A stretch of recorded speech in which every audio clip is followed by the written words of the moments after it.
Isang umaga agad-agad akong bumaba dahil mayroong dumating dito sa bahay. Ang Jamorant ng New Zealand. Kaya niya magdang. Kaya mag-dunk? Oo. Nagulat ako kasi halos kahit ko lang to eh. Maya-maya lang pinakita sa akin yung patunay na totoo nga. Mataas nga tumalon. Ay, malala nga. Grabe nga yung taas ng talon nito at excited ako makita yun sa personal. Isipin mo, 5'7 lang yung height niya. Tapos ganyang kataas yung naaabot niya sa standard drink. Tulad ng palagi yung napapanood, fellowship sa umaga ang una namin ginawa. At dito nga ay natapos na.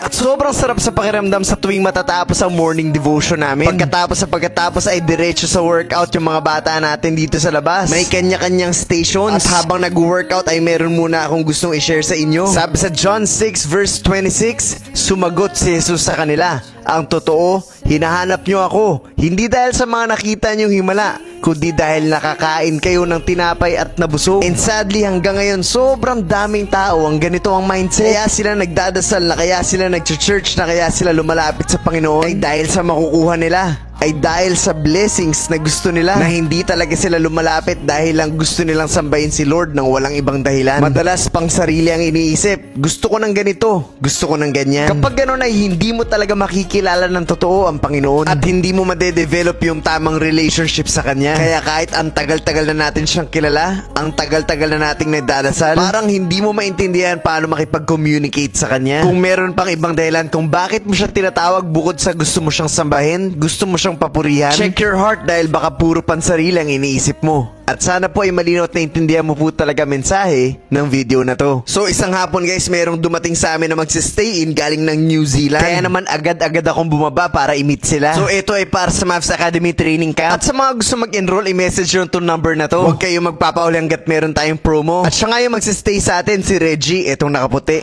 You understand Tagalog? Sometimes. Naku, yari yung mga player dito. Kataas tumalon. Oh. Kaya niya magdang. Kaya mag-dunk? Oo. Kaya niya You can dunk? On a regular height, 10 feet? Yeah. Yung dalawa niyang kasama, gusto rin mag-training and mag-stay in. Kaso lang kinakailangan na nilang bumalik sa New Zealand. At maya-maya lang pinakita niya sa akin yung patunay na talagang kaya niyang sumalpak. Oo, si Sean. Hey, mamaya. Sean will be here in a while. Idol niya siya Sean kasi nga mataas din tumalon at sumasalpak. At dito hinahanap na niya yung video niya na ipapakita niya sa akin. Messi? Oo nga, mataas nga tumalon. Dito, walang bola. So kaya talaga.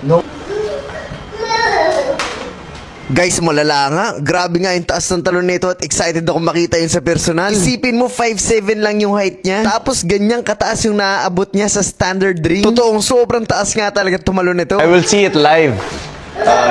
Once we go to the court. Dito ay nag-picture na kami. I-welcome natin ang Jamorant ng New Zealand. Excited na akong makita kung gaano ba talaga kataas tumalon sa personal. At yan ang makikita natin sa mga susunod na videos.